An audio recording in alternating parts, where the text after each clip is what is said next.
नमस्ते. नवरात्र निमित्त सर्व महिलांना खूप खूप शुभेच्छा. आज नवरात्राचा 6वा दिवस. आजचा कलर आहे लाल. लाल कलर हा गणपती बाप्पाला खूप आवडतो, त्याच्यामुळे लाल कलरचं हे खूप महत्त्व आहे लाल कलरला. तर आज आपण बेलापूर बुद्रुकमध्ये सावित्री प्रभा संघाच्या अध्यक्षताई आपल्या योगिताताई आमोली, आज आपण त्यांचा परिचय आपण इथं घेणार आहे. त्यांचं पूर्ण व्यक्तिमत्व आज आपण इथं जाणून घेणार आहोत. तर सुरुवातीला आपण योगिताताईंना आपण त्यांचा परिचय विचारूया. तर योगिताताई, तुम्ही तुमचा थोडक्यामध्ये आम्हाला परिचय सांगता का? नमस्कार. मी योगिता आमोली, जीवन स्वयंसहाय्यता महिला समूहाची मी सचिव आहे. तसेच किरण महिला ग्राम संघाची कोषाध्यक्ष आहे आणि सावित्री महिला प्रभाग संघाची मी अध्यक्ष आहे. हां, हो झाला योगिताताईंचा परिचय. आता आपण त्यांच्या पुढील शिक्षणाबाबत विचारूया. त्यांचं शिक्षण कुठं झालं, त्यांचं शिक्षण कुठपर्यंत झालं याविषयी आपण त्यांना थोडक्यामध्ये माहिती विचारूया. तर ताई सांगा तुमचं थोडीशी माहिती. माझं बालपण हे राऊरीमध्ये गेलेलं आहे. माझे वडील पोलीस होते, त्याच्यामुळे माझं शिक्षण बऱ्याच गावांमध्ये झालेलं आहे. 1ली ते 7वीपर्यंत माझं शिक्षण संगमनेरला झाले. त्याच्यानंतर 8वी ते BA पर्यंत माझं शिक्षण हे अकोल्याला झालेलं आहे, भंडारदरा अकोल्याला झालेलं आहे. आणि माझं पूर्ण क्वालिफिकेशन हे MA BEd आहे. MA मी इथं श्रीरामपूरला केलेलं आहे आणि BEd मी ओझर नाशिकला, तिथं माझं BEd झालेलं आहे. तर हा झाला आपल्या ताईंचा शिक्षण, म्हणजे त्याचं शिक्षण कसं झालं, कुठे झालं हे त्यांनी पूर्ण सांगितले. तर आता त्यांचा घरापासून ते उमेदपर्यंतचा प्रवास कसा झाला हे आपण त्यांना थोडक्यामध्ये विचारूया. तर ताई आता सांगा बरं आपलं थोडंसं परिचय तिथपर्यंत. काय झालं की असंच गल्लीतल्या आमच्या ज्या बायका होत्या ते एकदा माझ्याकडे आल्या आणि म्हटल्या की ताई आपल्याला एक गट तयार करायचा. सुरुवातीला तर मी नाहीच म्हणत होते, मला काही गटात वगैरे यायचं नव्हतं. आणि त्याच्यानंतर की मला वाटलं की चला बघ ठीक आहे, आपण घरीच बसलेलो आहे ना, तर काहीतरी करता येईल. त्या निमित्ताने मी गटात आले. गटातून लगेचच ग्रामसंघावर पण पदाधिकारी म्हणून आले आणि त्याच्यानंतर परत प्रभाग संघावर पण पदाधिकारी म्हणून आले. पहिल्यापासून तशी मला थोडीफार सोशल वर्क करण्याची आवड होती, त्याच्यामुळे मी हे क्षेत्र निवडलं. आणि आज मला खूप छान वाटतं की आज मी गावात जर निघाले तर 4 बायका हे मला योगिता आमोली ही माझी स्वतःची ओळख तयार झालेली आहे. ठीक आहे.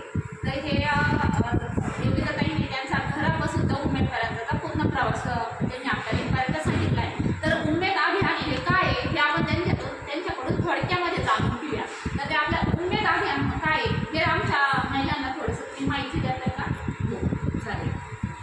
उमेद अभियान हे बचत गटांच्या महिलांचं हे उमेद एक अभियान आहे.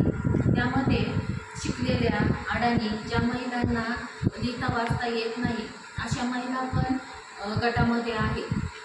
त्यांना वेगवेगळ्या प्रकारचे व्यवसाय करण्याकरता आपण प्रभाग संघची थोडक्यात मी माहिती सांगते की गटामध्ये 10 बायका असतात. 10 बायकांचा मिळून गट तयार होतो आणि गटाचं संघटन होऊन ग्रामसंघ तयार होतात आणि ग्रामसंघांचं संघटन होऊन प्रभाग संघ तयार होतो.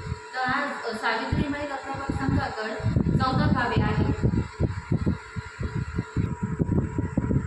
14 ग्रामसंघ जोडलेले आहेत.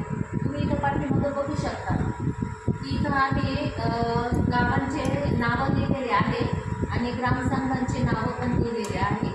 पहिल्यांदा खूप कमी प्रमाणात आमच्याकडे फक्त 6च ग्रामसंघ होते, पण आता आमची प्रगती बघा 14 ग्रामसंघ आमच्याकडे आलेले आहेत. आणि ह्या माध्यमातून आम्ही फक्त बेलापूरच नाही तर उचलवाडी, मालुंजा, नरसळी या सगळ्या गावांचं ग्रामसंघ इथं जोडलेले आहेत. आणि प्रत्येक ग्रामसंघाला PFMEच्या मार्फत आपण बायकांना लोन देतो. ते लोन फक्त 3% व्याजदराने आपण देतो. कारण की आपण बघितलं असेल की बँकांमध्ये 12 किंवा 13% आपल्याला पैसे भेटतात. ते सर्वसामान्य स्त्रीला पण परवडण्यासारखं असतात हे योजना. आणि मला असं वाटतं की प्रत्येक गावामधली महिला ही बचत गटामध्ये आलीच पाहिजे. तिने स्वतःचं आपलं एक अस्तित्व निर्माण केलं पाहिजे. उमेदच्या माध्यमातून आपल्याला PFMEचं कर्ज येतं, त्याच्यानंतर CIF येतो, RF म्हणजे सरकार आपल्याला भाग भांडवल देखील खेळता निधी देते, तो आता 15 वरून 30,000वर आलेला आहे. आणि 30,000 वगैरे ही रक्कम काही छोटी नाही. 100 रुपये जरी आपल्याला कमी वाटले पण 1000 रुपये जास्त असतात. असे एकंदरीत विचार केला तर 1000 रुपयांनी 10 बायकांचे थोड्याच दिवसामध्ये खूप पैसा जमा होतो बँकेमध्ये. आणि प्रत्येक स्त्री आपल्या घरातून आपल्या नवऱ्याला पैसे मागण्यापेक्षा आपला गट जर असेल आणि त्याच्यात जर बचत असेल तर ती त्याच्यातून आपलं खर्च भागवू शकते. दवाखाना असेल, मुलांचं शिक्षण असेल, तिची वैयक्तिक स्वतःची काही खरेदी असेल ती ह्या माध्यमातून करू शकते. आणि आमच्या बहुतेक महिला, अडाणी महिलापासून तर शिक्षित महिलापर्यंत सगळ्याजणी व्यवसाय करतात. कोणी कुक्कुटपालन करतं, बकऱ्या घेतलेल्या आहेत, टेलरिंग काम करतात, कोणाकडे गाय आहे त्यांचा दूध व्यवसाय चालू आहे.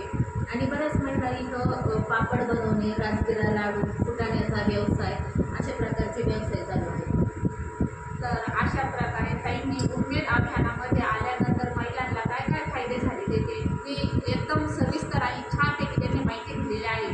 तर मला पण असं वाटतं की ज्या महिला आज उमेद अभियानामध्ये यायच्या राहिल्या आहेत त्यांनी सुद्धा उमेद अभियानामध्ये येऊन त्यांचे समूह स्थापन करावे.